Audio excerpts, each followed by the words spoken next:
Hello বন্ধুরা, সবাই কেমন আছো? আশা করি সবাই অনেক ভালো আছো। আমরা আজকে ভিডিওতে তিনটা অপশন নিয়ে আলোচনা করব। আমাদের আজকের বিষয় এই তিনটা অপশন নিয়ে আমরা আলোচনা করব। প্রথমে আমরা ভিডিওটা ওপেন করলাম। ওপেন করার পরে আমরা ঠিক কিভাবে এটা থাকা অবস্থা আমরা এখানে আরেকটা নিউ ফোল্ডার এভাবে করে নিলাম। করে নেওয়ার পরে আমাদের ফাইলটি সিলেক্ট করে আমরা একটা ছবি নিলাম। ছবি অথবা ভিডিও যেটাই ইচ্ছা আপনি সেটাই নিতে পারবেন। যেমন আমি একটা ছবি নিলাম, এই ছবিটা নিলাম অথবা আমি এই ভিডিওটা নিলাম। নেওয়ার পরে আমি আমার কাজ শুরু করব। আমি আমার ছবিটা এখানে ঠিক রাখলাম। রাখার পরে এটাকে অর্থাৎ টেনে একটু বড় করে দিলাম। যত বড় ইচ্ছে তত বড় আমি করতে পারবো। ঠিক এইভাবে করার পরে আমি এটাকে এখন আমার এদিক থেকে এদিক অনেক খালি, ডিসপ্লেটা খোলা নাই। আমি আপনাদেরকে আগেই বলছি সেটা কিভাবে করতে হয়। ঠিক এখানে ভিডিও লেআউটে গিয়ে এখানে তারপর এন্টার। এখন আমার পুরো ডিসপ্লেটা হয়ে গেছে। আমরা এখন দেখব এই তিনটা অপশন দেখব। এখানে আমার প্রথম অপশনে এখানে দেখলাম এটা কালার পরিবর্তন। আমাদের আজকের বিষয়টাই হচ্ছে কালার কিভাবে পরিবর্তন করব।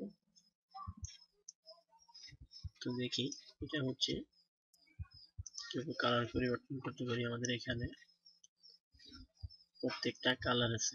যেমন আমি এটাকে যদি এদিকে নিই সেটা আরেকটু সবুজ রং ধারণ করবে। পাতাগুলা সবুজ আরো গাঢ় সবুজ রং হয়ে গেছে। এখন আমাদের এখানে আরেকটু ব্রাইটনেস দরকার। ঠিক আছে, আমরা এখন ব্রাইট কিভাবে বাড়াতে হয়, যেমন আমি এখানে কিন্তু বাড়াইতে পারি। যদি আমি এখানে নাম্বারটা লিখে দিই, যেমন এখানে 8 লিখলাম এবং আমাদের 8 মাইনাস হয়েছে, এখন আমাদের 8 প্লাস দরকার। তখন আমি এটাকে ড্র্যাগ করে দিয়ে টানবো। দেখেন আমার এখানে আলোটা ঠিক আগের মতো হয়ে আসছে। যেমন এই আলোটা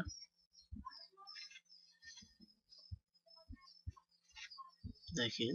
এখন আমরা যেগুলো চাইলাম এখান থেকে একটু লাল কালার ইউজ করতে পারি। যার যেটা ইচ্ছা সে সেটা ব্যবহার করতে পারবে। ঠিক এইভাবে। ঠিক আছে, এরপর ওকে দিয়ে দিই। ওকে। এখন আমরা কিন্তু দেখতে পারবো আমাদের আগের ছবিটা এটা, এবং টেক্সট চিহ্নটা আমরা এখান থেকে উঠিয়ে দিলে আমাদের আগের ছবি হচ্ছে এইটা, পরবর্তী ছবি হচ্ছে এইটা। আমাদের ছবি পরিবর্তন হয়েছে।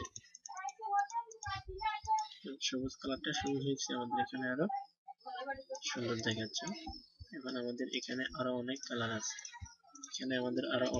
আছে। আমরা ইচ্ছা করলে এগুলো ব্যবহার করতে পারি। যেমন আমার এখানে একটা কালার ছিল, আমি এখন এই কালারটা বাদ দিয়ে অন্য একটা কালার দেখাবো। এই কালারটা কেটে দিলাম এখান থেকে, কেটে দিলে কাটা যাবে।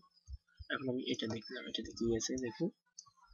এটাতে সম্পূর্ণ ছবিটা কি হয়ে গেছে। এখন আমি এটাতে কিন্তু কাজ করতে পারবো। যেমন আমি এটাকে যদি এখান থেকে একটু ড্র্যাগ করে ফুটিয়ে এখানে কিন্তু সাদা হচ্ছে। তো যারা দেখছেন এই এটাকে নিচের দিকে নামলে এটা হবে। ঠিক আছে, তো আমরা আবার এটাতে আছে, এটা ছিল আবার ব্যাকগ্রাউন্ডের যে কালারটা পরিবর্তন হবে। ভি হচ্ছে ভি, মানে এখানে হচ্ছে ভি ইউ ওয়াই, এটা হচ্ছে ভি কালার। আর এটা তো ঠিক সেম কালার পরিবর্তন হচ্ছে। যদি চাই এখান থেকে, যেমন আমি এই দিকটাকে একটা রাখবো, এই দিকটাকে আরেক রকম রাখবো, তাহলে এখানে সিলেক্ট করে এটাতে আছে যেমন